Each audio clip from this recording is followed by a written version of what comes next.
Let's make air-fried chicken glazed bulgogi. So unang-una sa lahat guys, lalagyan natin ng tissue paper yan. The reason ginagawa natin to, para matuyo po ang manok at pag tinimpla na natin ng seasoning niya, kumapit siya ng maayos. So now, we're gonna be patting it dry. Dadampihan lang natin hanggang tuluyang matuyo siya. After matuyo siya, pwede natin i-marinate. So first things first, we're gonna put 1 tablespoon of sesame oil. Then 1 teaspoon of paprika powder. Then we're gonna put a little bit of chili powder, 1 teaspoon, and also a teaspoon of some iodized salt, and some pepper, and some magic sarap. So after we put all the ingredients, we're just gonna give it a little mix. Halu-haluin lang natin guys. At saka don't forget the turmeric. Lalagyan ko pala ng turmeric to, nakalimutan. So just give it a dash, and that's how it's supposed to look. So ngayon guys, pwede na siya i-marinate sa fridge for 30 minutes. Okay guys, so ngayon gagawa tayo ng dry batter. So itong dry batter, it consists of 3 tablespoons of cornstarch. Tapos lalagyan din natin yun ng crispy fry. There you go. 2 tablespoons of crispy fry. So lagyan lang natin to. We're not gonna fully coat the chicken, pero i-sprinkle lang natin yan. So halu-haluin natin yan. At ngayon, pwede na natin ilagay. Okay, lagyan pa natin ng isa pa para medyo malutong-lutong. So here we go guys. We have the wings here. And we're not gonna fully coat the wings. I-sprinkle lang natin siya. Tapos haluin natin ng make sure yung kamay mo malinis siya. So ito na yung buffalo wings. Gagawin din natin yung same steps na ginawa ko sa una. Ganon. Hindi yung sobrang covered na covered.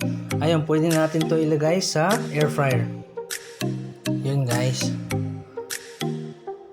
So here we go guys. I'm gonna put the wings first. Skin face down. And now we're ready to go. So lalagay ko to dito mga 13 minutes, 14 minutes. Tapos babalik na rin ko siya after. So total time, iinitin ko to is about 30 minutes total of air frying. So ayun, babalik na rin ko na guys para maluto siya ng maayos. Ayan, pwede na. So guys, meanwhile habang niluluto ang ating manok, gagawa na tayo ng glazed, yung bulgogi glazed.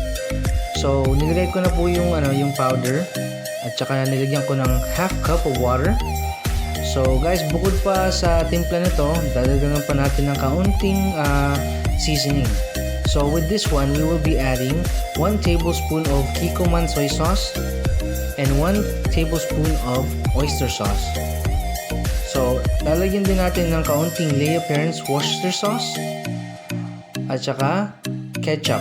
Ito yung ketchup na medyo matamis-tamis. So after that, hahaluin lang natin ng maayos guys. And after that, lalagyan natin ng kaunting brown sugar. So lalagyan natin ng 2 tablespoon yan. Haluin lang natin. Titikman ko lang guys. So medyo kulang pa siya ng brown sugar. So lalagyan natin ng isa pa. So ngayon, lalagyan natin ng butter para masarap na masarap talaga siya, creamy.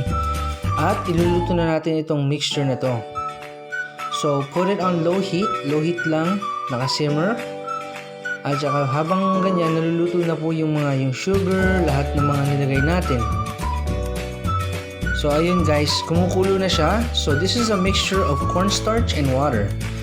So lalagyan tayo ng kaunti, hahaluin lang natin. Huwag niyo po ilahat. Tapos ngayon, haluin lang natin. Lalagyan pa natin, haluin ulit. Ngayon, tuluyan na siya, lalapot siya habang umiinit siya sa apoy. So, as you can see guys, yung consistency niya, medyo malapot-lapot na siya. Ayun guys, kita nyo? Dapat ganyan ang kalapot niya. So, after 3 to 5 minutes, luto na po siya. Tingnan na natin yung wings. Wow! Pwede na. Ngayon, luto na siya. Ilalagay na natin yung glaze. Alright, here we go guys.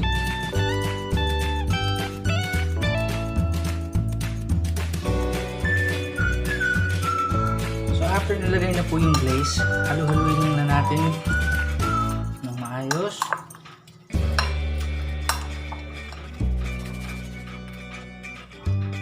Kulang pa ng sauce guys, so lalagyan pa natin ng kaunti.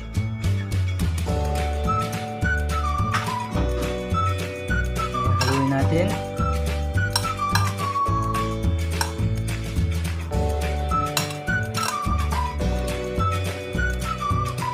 So yun guys, tapos na po ang ating chicken bulgogi recipe gawa sa air fry. So ito na guys, yung final touches natin, lalagyan lang natin ng sesame seeds. Ayan guys. Tapos na po guys, don't forget to subscribe to my channel, leave a comment down below pag meron kayong mga request, and I'll see you on the next video. Thanks! So before I end this video, titikman ko muna if it's good or not. So, all I can say is, it's packed with flavor, it's good, delicious. Try nyo po yung recipe na to.